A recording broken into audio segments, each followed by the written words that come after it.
πενθώ πάντα, μ' ακούς, για σένα, μόνο στον παράδεισο. Επειδή το αδοκίμαστο και το απαλού φερμένο δεν τα αντέχουν οι άνθρωποι. Κι είναι νωρίς, μ' ακούς. Είναι νωρίς ακόμη μες στον κόσμο αυτόν, αγάπη μου, να μιλώ για σένα και για μένα. Είναι νωρίς ακόμη μες στον κόσμο αυτόν, μ' ακούς. Δεν έχουν εξημερωθεί τα τέρατα, μ' ακούς.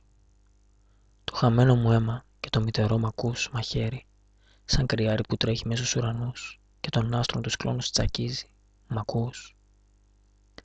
Είμαι εγώ, μ' ακούς. Σ' αγαπώ, μ' ακούς.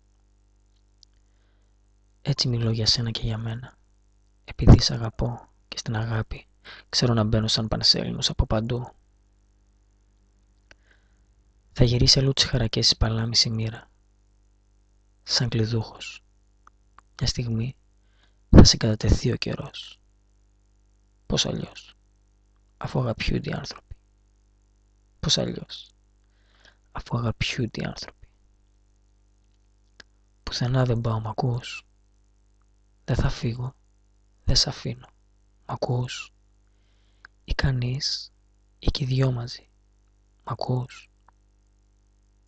Το λουλούδι αυτό της καταιγίδας και μ' ακούς, της αγάπης, μια για πάντα το κόψαμε και δεν γίνεται να έρθεις αλλιώς, μ' ακούς. Σ' άλλη γη, σ' άλλο αστέρι, μ' ακούς.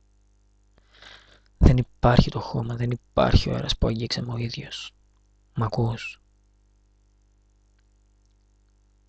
Άκου. Άκου. Ποιος μιλεί στα νερά και ποιος κλαίει, ακούς. Ποιος γυρεύει τον άλλον, ποιος φωνάζει, ακούς. Είμαι εγώ που φωνάζω κι είμαι εγώ που κλαίω, μ' ακούς. Σ' αγαπώ. Σ' αγαπώ, μ' ακούς.